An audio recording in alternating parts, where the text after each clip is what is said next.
This one section in your book too, I believe it was chapter 5, the crucial role of nutrition. You talk about a patient who came from Bohol. I think you just Mrs. X. Share with the audience story about that. Yeah, so I had this patient who have hypertension, diabetes, high cholesterol, high uric acid, taking around 8-10 medication. And then she told me, Doc, nobody told me what to eat. Maybe she was told some, but not really comprehensive. So I told her, because her complaint was, Doc, I can no longer afford my medication. It's becoming more. It's like I'm renting an apartment. So I told her, it's time to shift your mindset. It's time to consider nutrition, because nutrition plays a critical role in healing. We never prescribe nutrition. We usually prescribe medicine. If you look at the prescription pad, it's mostly medicine. Now, what I write is, well, sometimes we need to write a medicine if the blood pressure is so high, for example. Right. But a lot of times, most of the time, I write either a quote or a word or a program or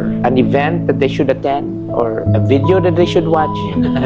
So it's changing paradigm. It is a shift. Unfortunately, until today, the world is conditioned still on treating the symptom, not the root cause. That is why, what is the most popular advertisement that you always hear? If symptom persists, consult your doctor. Have you ever heard of the advertisement? If the root cause persists, consult yourself. Maybe we should make one. Maybe we should popularize that one. I think we're doing that today.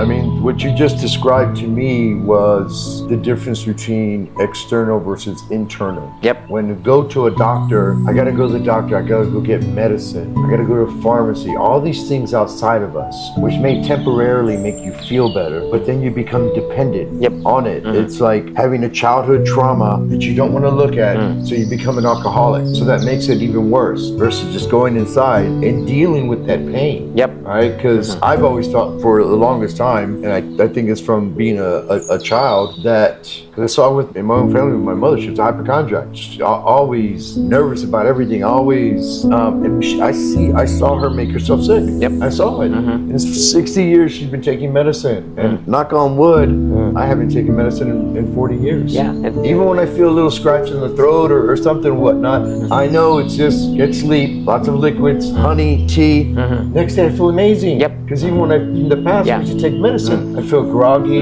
It just drains my insides. Right. And now you're explaining how it's not even talked about in school. I never thought about that. Why is the medical school talking about nutrition? Yep.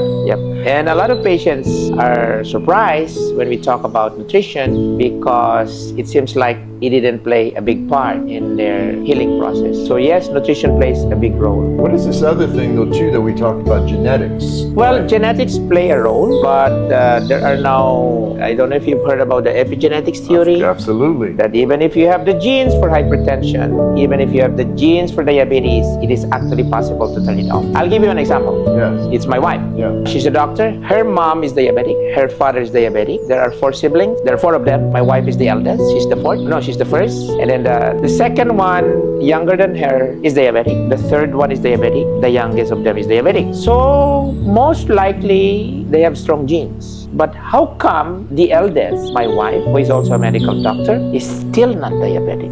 Perhaps she must have turned it off because her plate was different, her environment was different, her food was different. Her thought process was different. Her thought process was different because she's with us, and I'm glad until now she's not taking any medicine. Yeah, because I stumbled upon epigenetics because I never believe anything and I believe everything. And what I mean by that is I will take anything at face value, but then I'll do my own research. And the one research I wanted to do was, oh, your mom had this, it's in your genes. And I just thought to myself, because I know the power of the positive mind, I'm like, is it true that all diseases gets passed down to diseases? Isn't there another way? And that's the great thing about Google. Google will give you an answer. Yep. And when I stumbled upon epigenetics, I'm like, oh my God, your mind can change your genetics, because inside our bodies, all of us have the cells to develop cancer and hypertension and everything else. So what's going to separate that from actually developing not only lifestyle but how you think.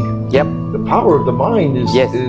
is everything with all said and done, right? Right. One thing I would like to add is when you're just treating the symptom, yes, your numbers will go down. I know how to lower your numbers because, in all honesty, it's actually the subject that I got my highest grade in my alma mater, in my medical school, pharmacology. So I was good in medicine. But the outcome, when you are just treating the symptom in a bigger picture of life, we are actually creating empires of dependency. Whereas the outcome, when you decide to treat the root cause, you are creating communities of empowerment. What do you like? Empires of dependency or communities of empowerment? I believe we can co-create communities of empowerment if we are willing to set aside the little intellect that we know and allow the wisdom and the intelligence that is already inside each one of us to manifest and flourish in our lives.